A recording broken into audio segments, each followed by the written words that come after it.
हैं सीजीएल के लिए इम्पोर्टेंट औसत एवरेज से क्वेश्चन। देखो किस तरीके से आप क्वेश्चन समझकर आंसर दे सकते हो। आप कभी भी इस तरीके क्वेश्चन ना पढ़ा हो फिर भी आप इसका आंसर दे सकते हो आराम से।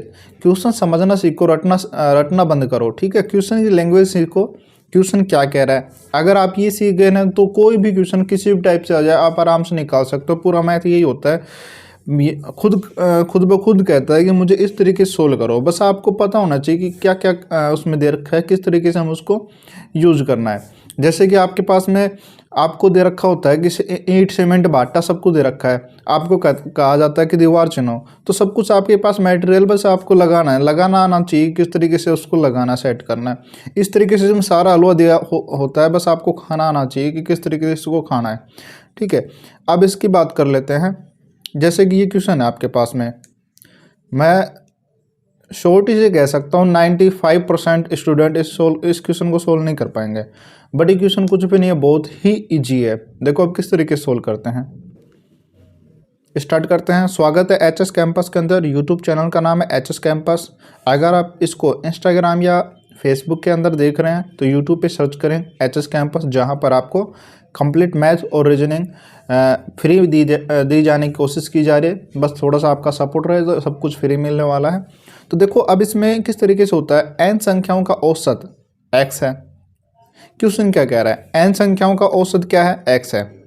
यदि दो संख्याओं में से प्रत्येक से 36 घटा दे। अब यहाँ ध्यान देना है, प्रत्येक से 36 घटा रहा है, दोनों संख्या हटाई नहीं जा रही। अधिकांश स्टूडेंट तो यही गलती कर जाएंगे कि दो संख्या हटा देंगे और उन 36 को उसको हटा देंगे। इस तरीके से नहीं करना। यहाँ क्या बोल रहे हैं, यदि दो संख्याओं में से जो दो संख्या कोई भी है उनमें से प्रत्येक में से 36 घटाना है। घटा दे तो नया औसत x माइनस 8 हो जाता है। ये आपको x की वैल्यू दे रखा है, यहाँ x दे रखा है, तो यहाँ इससे पता चल रहा है x से x उठ जाना है। ठीक है, तो n का मान क्या होगा, n का मान आपसे पूछा है। देखो अब क्वेश्चन किस तरीके से समझना है।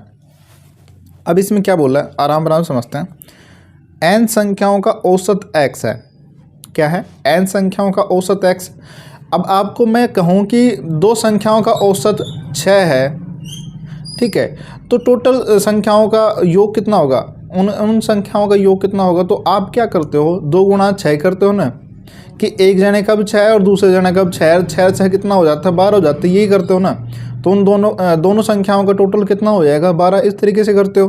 तो इसी तरीके से इसको सोल्व करना है। देखो n संख्याओं का औसत क्या है, x है, तो n का कुल n संख्याओं का योग कितना हो जाएगा। मेरी बात समझने की कोशिश करो। देखो आपको ये सब पता है फिर भी आप क्वेश्चन नहीं सोल्व कर पा रहे हो, क्योंकि आपको क्वेश्चन की लैंग्वेज पकड़ में नहीं आ रही है। देखो आपको मैं बात बताना चाहता हूँ, आपको सबको पता है। अगर आपसे ये बोला जाए कि कोई भी 3 संख्याओं का औसत 5 है, तो इसका मतलब क्या हो जाता है, इसका मतलब ये हो जाता है प्रत्येक संख्या 5 के बराबर है, यही माना जाता है ना। तो 5 अगर आपसे ये बोला जाए कि तीनों संख्याओं का योग कितना होगा, तो तीनों संख्याओं का योग कितना हो जाता है, एक 5 है तो तीनों 5 के हैं, 3 का औसत 5 है। इसका मतलब ये हो जाता है कि तीनों प्रत्येक 5 की मानी गई है। तो 3 5 माना गया है, तो 3 बार 5 करेंगे कितना हो जाएगा, टोटल 15 हो जाएगा। या इसको डायरेक्ट आप इस तरीके से ले सकते हो, 3 गुणा में 5 तो 15। ठीक है, यही होता है ना टोटल। अगर आपसे पूछा जाता है कि तीनों संख्याओं का योग कितना होगा, तो आप कितना बताते कि 15 होगा। ठीक है, और उसका औसत कितना है, औसत आपका 5 निकल के आ रहा है। अब इसी बात को ध्यान रखते हो देखो इसको क्वेश्चन को सोल्व करेंगे।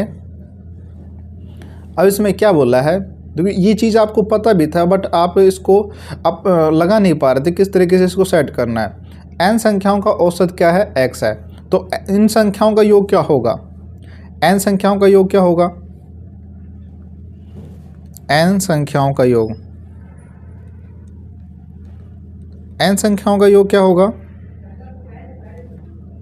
n संख्याओं का योग क्या हो जाएगा। ये क्या करते हैं, n गुणा में x कर देंगे, तो n गुणा में x करेंगे तो क्या हो जाएगा, nx हो जाएगा। ठीक है, अब इसके बाद में क्या बोला है, अब इसके बाद में बोला यदि दो संख्याओं में से प्रत्येक से 36 घटा दिया जाए, प्रत्येक से टोटल आपके पास कितना है, nx है। अब प्रत्येक से 36 घटा रहे हैं, कितनी संख्या है, 2 संख्या है, तो टोटल कितना हो जाएगा, इसका 72 हो जाएगा, यानी कि 72 घटा रहे हैं। देखो दो संख्याओं में से प्रत्येक से 36 36 घटा रहे हैं, इसका मतलब क्या हो गया, एक 36 दूसरे भी 36 और 36 36 दोनों कितना हो जाएगा, 72 घटाना है। इसका मतलब क्या हो जाएगा, 72 घटाना है। तो अब देखो इसी अप्रोच को ध्यान में रखते हुए, इन्हीं लैंग्वेज को ध्यान में रखते हुए आप क्या करेंगे, इसलिए टोटल आपके पास में क्या आ गया, NX आ गया, माइनस कर देंगे 72, 72 घटाना है। क्वेश्चन के अंदर खुद बोल रहा है भाई, खुद बोल रहा है ये क्वेश्चन को किस तरीके से सोल्व करना है। अब इसमें क्या करेंगे, n का भाग लगाएंगे। आपको औसत का एवरेज का तो फॉर्मूला पता है ना, कि कुल संख्या बटा में संख्याओं का योग बटा में संख्या, ये होता है ना। देखो एवरेज का फॉर्मूला क्या होता है, एवरेज का फॉर्मूला क्या होता है, औसत का फॉर्मूला क्या होता है कि उन संख्याओं का योग और बटा में वो संख्या कितनी संख्या है, यही होता है ना।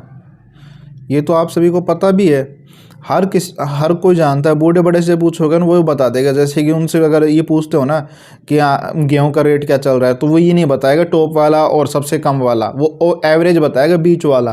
तो एवरेज यही होता है, बीच वाली संख्या, ठीक है। टॉप को छोड़ दो, बॉटम को छोड़ दो, बीच का जो एवरेज आएगा सभी को मिला करके वो होता है एवरेज। तो योग क्या हो गया आपके पास में, टोटल योग ये था। अब इसमें से क्या क्या घटा देंगे, प्रत्येक से 36 36 घटा रहे हैं, यानी कि 72 घटा रहे हैं।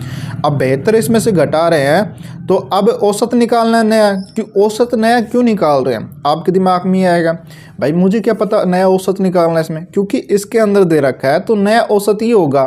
तो नया औसत ही होगा तो इक्वल कर देंगे, कुछ ना कुछ रिजल्ट तो आएगा, आंसर निकल के आएगा। इस तरीके से आपको सोचना है, ठीक है। अब यहाँ NX ये टोटल हो गया। इन दोनों में से क्या करना है, 72 को घटाना है। इन दोनों में से 72 को घटाना है तो 72 घटा देंगे।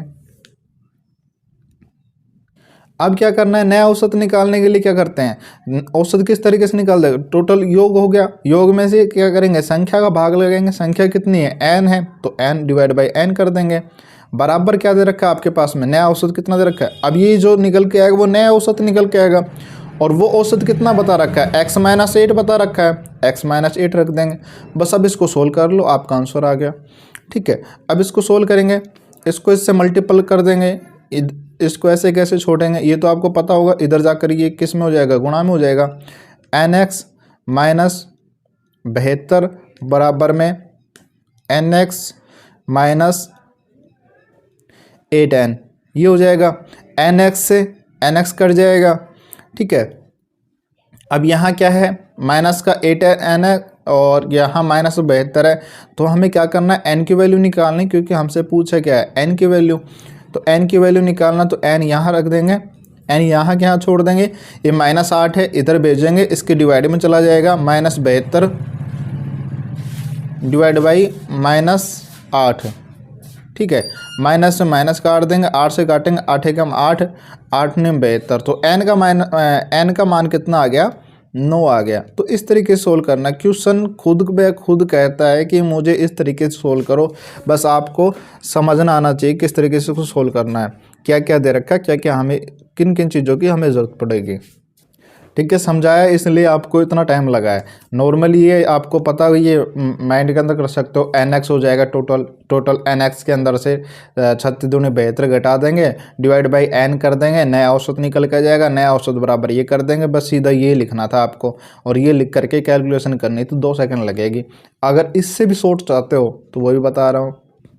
देखो इसको मैंने छोटा कर दिया। अब इससे भी शॉर्ट चाहते हो तो क्या होता है इसका फॉर्मूला, संख्या क्या होती है, संख्या बराबर में क्या होता है, संख्या जो भी आपकी संख्या निकलेगी योग बटा औसत होता है। देखो औसत का फॉर्मूला क्या हो गया, औसत का फॉर्मूला होगा एवरेज बराबर में उन संख्याओं का योग बटा संख्या। अगर आपसे संख्या निकालने के लिए बोला जाए n क्या है, संख्या ही तो है, n संख्या, कितनी संख्या है वो, तो संख्या निकालना, तो संख्या को यहाँ रखेंगे, बटा में क्या आ जाएगा, एवरेज आ जाएगा। तो संख्या क्या हो जाएगा, देखो संख्या का फॉर्मूला क्या होगा आपका, संख्या यानी कि n की वैल्यू, तो योग बटा एवरेज हो जाएगा, योग बटा एवरेज, ठीक है। तो अब इसमें योग बटा एवरेज, तो संख्या निकालना n। अब इसमें जो आपको दे रखा है यहाँ पर, जो योग कितना होगा, दोनों संख्या कितनी है, 36 36 तो 72 की है, तो 72 टोटल 72 की है ना, तो 72 योग आपका 72 होगा। एवरेज कितना आ रहा है, एवरेज का जो डिफरेंस आ रहा है कितना आ रहा है, पहले x था अब कितना हो रहा है, -8 हो रहा है, मतलब कि 8 घट रहा है तो 8 कम हो रहा है, तो 8 का भाग लगा देंगे। तो इसको सोल्व करेंगे, 8 में 8, 8 ने 72, डायरेक्ट 9 आ जाएगा। ठीक है, यहाँ डिफरेंट लेंगे, दो संख्याओं में से क्या हो रहा है, प्रत्येक से 36 घटा रहा है, यानी कि 72 घट रहा है। अब 72 घटने पर रिजल्ट में क्या प्रभाव पड़ रहा है, -8 हो रहा है, मतलब जो एवरेज था उसमें से 8 घटा जा रहा है, तो 72 डिवाइड बाई 8 कर देंगे, 9 आपका आंसर आ जाएगा। बस ये इस तरीके से शॉर्टकट होता है। अगला क्वेश्चन की बात कर लेते हैं। अगला क्वेश्चन आपके पास में ये है। अब देखो इसमें क्या बोला है, पी, क्यू और आर की औसत आयु, औसत आयु जो भी है आर की आयु से 5 वर्ष अधिक है। क्या है, आर की जो भी आयु है उससे 5 वर्ष अधिक है। जब भी अधिक और कम की बात करें तो इसका मतलब हो जाता है कि डिफरेंस की बात कर रहा है, अंतर की बात कर रहा है। ठीक है, अब इसके बाद में क्या बोला है, यदि पी और क्यू की आयु मिलाकर 39 वर्ष है तो आर की आयु कितनी होगी। अब देखो जो आपको दे रखा है ना उसी को सोल्व करते जाओ, ऑटोमेटिक आपका रिजल्ट आ जाएगा, ऑटोमेटिक आपका आंसर निकल के आएगा। ठीक है, अब देखो किस तरीके से, पी क्यू और आर की औसत आयु, पी क्यू आर की औसत आयु कैसे निकलेगी भाई, आपको पता है कि औसत आयु किस तरीके से निकलेगी, इन सभी का योग होगा। पी क्यू आर की जो भी एज है, पी की मान ली हमने पी साल, क्यू की मान ली हमने क्यू साल, ठीक है, आर की हमने मान ली आर साल, मैं कैपिटल में लिख रहा हूँ। ठीक है, अब डिवाइड बाई क्या करते हैं, 3 जने हैं तो 3 जने की 3 का भाग लगाएंगे, कुल संख्या, कुल योग बटे कुल संख्या कि कितने जने हैं। ठीक है, अब इसके बाद में क्या बोल रहा है, आर की आयु से 5 वर्ष अधिक है। आर की आयु मानी हमने आर, देखो क्वेश्चन को फिर से समझो, पी क्यू और आर की औसत आयु, औसत आयु निकाल लिया, ये क्या आ गई, अब ये आपका आ गया औसत आयु। ठीक है, इसको सोल्व करेंगे, इसका मतलब हो गया ये औसत आयु। ठीक है, औसत आयु आर की आयु से 5 वर्ष अधिक है, यानी कि औसत आयु बड़ी है तभी तो अधिक है आर की आयु से। आर की आयु हमने क्या मानी थी, आर मानी थी, तो बराबर माइनस आर कर देंगे, तभी तो आर अधिक हुआ। और कितने साल बड़ा है, कितना अधिक है, 5 वर्ष अधिक है, तो बराबर 5 कर दिया बस। देखो फिर से इसको समझो, अगर यही समझ में आ गया क्वेश्चन सोल्व हो गया। पी क्यू आर की औसत आयु, P plus Q plus R, P की आयु मानी हमने पी, क्यू की मानी हमने क्यू, आर की मानी हमने आर, और औसत आयु निकालने के लिए कुल योग बटे कुल संख्या, कुल संख्या आपकी कितनी है, 3 है, तो डिवाइड बाई 3 कर देंगे, तो आपका जो निकल के आया वो रिजल्ट क्या निकल के आया, औसत आयु। आपको ये बोला पी क्यू आर की औसत आयु, आर की आयु से 5 वर्ष अधिक है, आर की आयु से 5 वर्ष अधिक है तो -5 आर कर देंगे, बराबर कितना कर देंगे 5, इनका जो डिफरेंट आ रहा है कितना आ रहा है 5, क्योंकि क्वेश्चन के अंदर खुद बोला है। ठीक है, अब इसमें क्या बोला है, यदि पी और क्यू की आयु मिलाकर, पी और क्यू की आयु मिलाकर 39 वर्ष है। अब देखो क्या बोला है, इसके अंदर बोला है पी और क्यू की आयु मिलाकर, पी प्लस क्यू, जो भी इनकी आयु है, पी की हमने पी मान रखी, क्यू की हमने क्यू मान रखी है, इनकी आयु मिलाकर 39 वर्ष है। कितनी है, 39 वर्ष। और आपसे क्या पूछा है, आर की आयु पूछी, आर की आयु आपको निकालने के बोला है। देखो सभी क्वेश्चन सोल्व हो गया, पूरा क्वेश्चन, बस अब आपको इसका मान रखना है। अब पी और क्यू का आपको पता है, पी और क्यू क्या है, पी और क्यू यहाँ है, आपकी आर की वैल्यू निकालनी, बस आर का निकालना, पी और क्यू आपका हट जाएगा। क्वेश्चन में खुद ब खुद दे रखा है क्या क्या करना है, बस आपको ये रखना आना चाहिए किस तरीके से उसको सोल्व करना है और क्या क्वेश्चन कह रहा है, क्या क्या चीज़ की जरूरत पड़ेगी। अब देखो इसकी जगह हम पी और क्यू की जगह 39 रख देंगे, 39 रख देंगे, यहाँ पी और क्यू की जगह रख दिया हमने 39, 39 प्लस कर दिया आर जो भी है बाकी सेम रहेगा, -r बराबर 5। अब इसको सोल्व कर लेंगे। ठीक है, अब यहाँ एलसीएम लेंगे, 3 आएगा, 3 से इसको मल्टीपल करेंगे, बाकी का इधर मल्टीपल हो जाएगा, डायरेक्ट मैं कर रहा हूँ। यहाँ कितना हो जाएगा 39r, ऐसे कैसे रहेगा 39 प्लस में r, ठीक है, माइनस कितना हो जाएगा, एलसीएम लिया 3r हो गया, 3r डिवाइड बाय कितना हो जाएगा 3 हो जाएगा, और बराबर कितना हो जाएगा 5 हो जाएगा।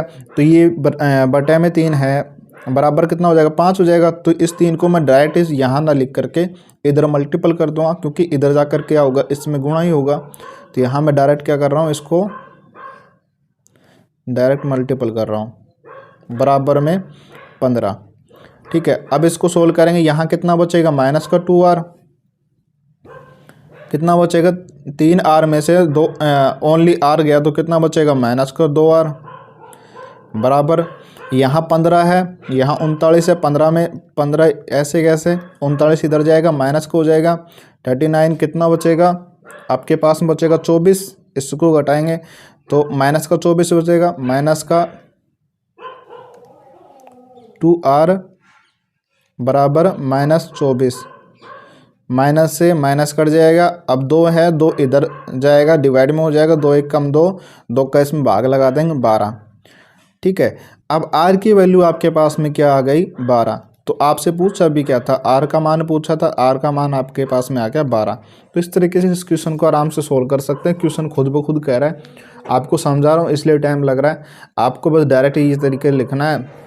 लास्ट 10 सेकंड का माल है ये, 10 सेकंड के अंदर आराम से सोल्व हो जाएगा बस अगर आपने क्वेश्चन समझ लिया तो। इस तरीके से थोड़ा प्रैक्टिस करते चलेंगे तो आपका आराम से निकल जाना है जो चीज़ें हैं। प्रैक्टिस से सब कुछ होता है, स्पीड भी बनेगी, सब कुछ होगा। ठीक है, ये क्वेश्चन है, ये आपके लिए होमवर्क रहेगा। आपको वीडियो कैसी लगी, जैसे भी लगी हो कमेंट द्वारा बता देना, जो भी कमी महसूस हुई हो और भी इस तरीके से पढ़ना चाहते हो चैनल सब्सक्राइब कर लेना, वीडियो को लाइक कर देना और चैनल और वीडियो को शेयर कर देना। ठीक है, और कमेंट द्वारा बता देना कि जो भी आपको प्रॉब्लम आई हो या आपको समझ में आया नहीं आया, जैसा भी हो। मिलते हैं नेक्स्ट वीडियो में। जय हिंद, जय भारत।